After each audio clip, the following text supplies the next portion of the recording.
Growing up, I had dreams and aspirations, but always felt like the kid that didn't fit in. For the most part, I wasn't a bad kid, but when I made the transition into adulthood, I turned to the streets for guidance. This led to getting locked up in juvenile hall, doing time in CYA, and eventually a 120-month sentence in federal prison. I had a lot of time to think and reflect during my federal sentence, so I share with you what I learned, hoping I can positively influence someone else's life with Prison Talk. What's up? Big Kirk 916, getting down with another Fresh Out Prison Talk. A viewer asked me to talk about the prison mess hall where they serve chow at. You know, what is it like? How's the food? Um, the prison chow hall,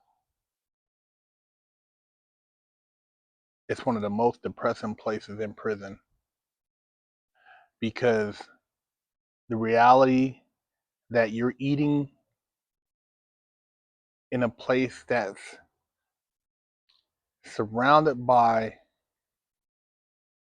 guards, guns, and razor wire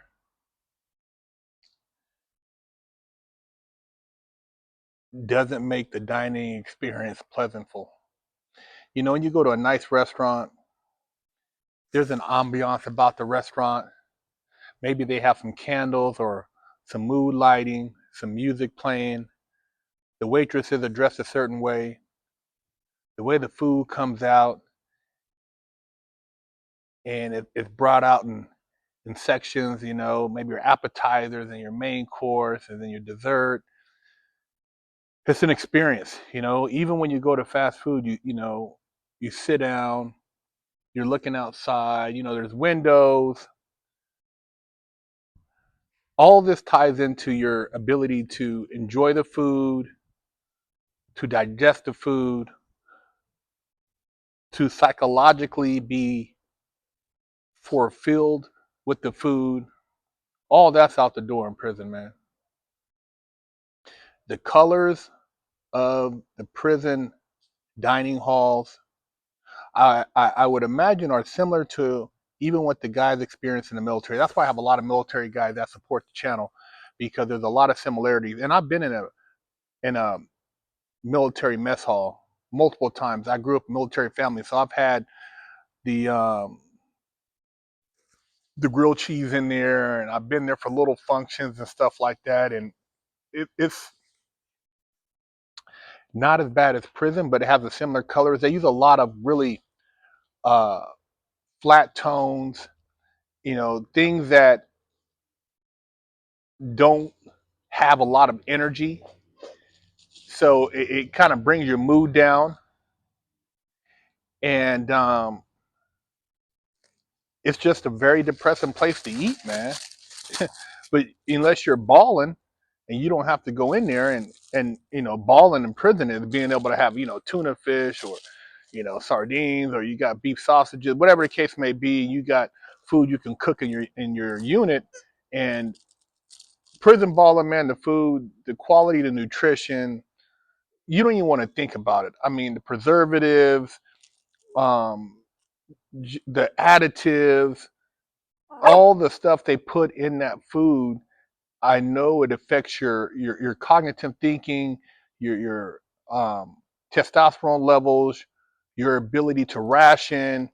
Um, it subdues you to a degree because you become kind of like in a fog where, if you're when you eat this stuff, man, it doesn't energize you.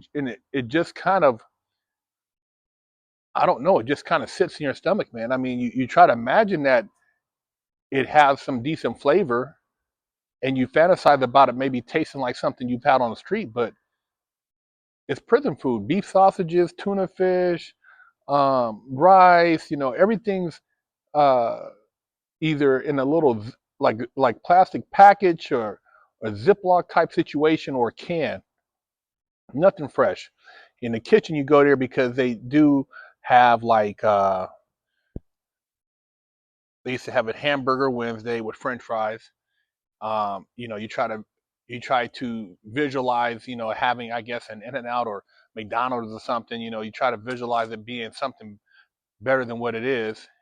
And usually there is some hustles going on in the kitchen. So you have some guys who have maybe established a relationship with guards, and they're making like side burgers, and those side burgers are probably pretty good for prison.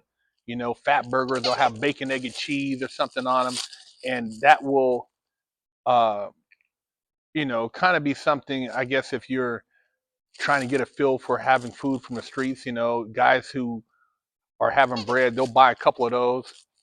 Um, and then you have on Fridays chicken day, you know, so guys, you know, get the chicken, and then you got people stealing the chicken. So you get the chicken, you take it back to unit, cook it up, maybe make you some burritos or nachos or something like that. And then there's connections in the kitchen. You know, my thing was when I was in prison, I was really cool with the Pisces, man. And, you know, a lot of my partners were Mexican, so I was able to get hookups on food. And then I had another brother, he was cool with me. He worked in the kitchen, so he was still steaks. He was still, you know, chicken. They would cook stuff in there, and he would bring it out and sell it to me, and I give him stamps for it. So I had a little kitchen hookup at most of the spots I was at, and I was able to get, you know, some decent food. I mean, it costs to have at least that type of pleasure when it comes to dining, but eating inside the chow hall, you know, with the guards at the different corners, you got the guards behind the cooking area.